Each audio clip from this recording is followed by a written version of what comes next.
అండి. అందరూ మెయిల్స్ పెడుతున్నారు. రాణి గారు మీరు కూడా అందరూ వాట్సాప్లో చాటింగ్కి వస్తారా మేడం, మీ నెంబర్ ఇస్తారా అని అడుగుతున్నారు.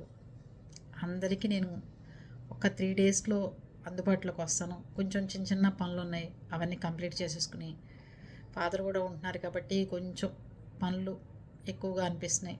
20 hours టైం సరిపోవట్లేదు వీడియోలు చేసుకుని నాన్నగారిని చూసుకుని అన్నీ చేసేసరికి. ఇంకోటి పదే పదే నా ముక్కు గురించి అడుగుతున్నారు. ముక్కుకి ఏంటి మేడం మచ్చ, కొంచెం ఏదన్నా మేకప్ వేసుకోవచ్చు కదా, కొంచెం బాగుంటారు, కొంచెం మీ కళ్ళ కింద నలిపేంటి మేడం అని. కోవిడ్ అప్పుడు చాలా ఇబ్బంది పడ్డామండి. ఒక 5 months బెడ్ రీడ్ మనిషిని నేను కూడా. ఏదో అదృష్టం బాగుండి బయటపడి మీతో మాట్లాడుతున్నాను కనుక నా హెల్త్ ఇష్యూ అది. అంతకంటే హెల్తీగా ఉన్నాను, ఏం ప్రాబ్లం అయితే ఏమీ లేదు. ఆ ముక్కుకు పెట్టిన మాస్క్ వల్ల నా మొహంకి ఈ మచ్చ ఇది కట్ అయిపోయి ఇటు కట్ అయిపోవడం జరిగింది. అంతకంటే ఏమీ లేదు.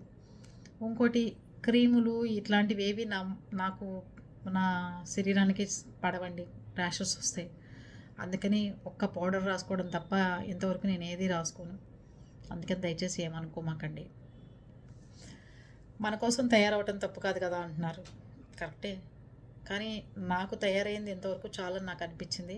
మీకోసం ఏమైనా తయారవ్వమంటే కొంచెం క్రీములు రాసుకుని అలవాటు లేని పనులు చేస్తే మళ్ళీ మొహానికి ఉన్న ఈ కరోనా మచ్చలు కాకుండా కొత్త మచ్చలు వచ్చాయనుకోండి ఇంకా చూడలేరు. అదొకటి.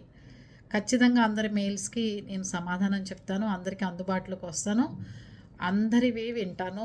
అందరికీ మీరు ఇచ్చిన నెంబర్లకి ఖచ్చితంగా నేను వేరే నెంబర్, పర్సనల్ నెంబర్ కాకుండా వేరే నెంబరు తీసుకుని కాల్ చేస్తాను. అంతవరకు కొంచెం ఓపిక పట్టండి, ఒక 4-5 days. ఓకేనా?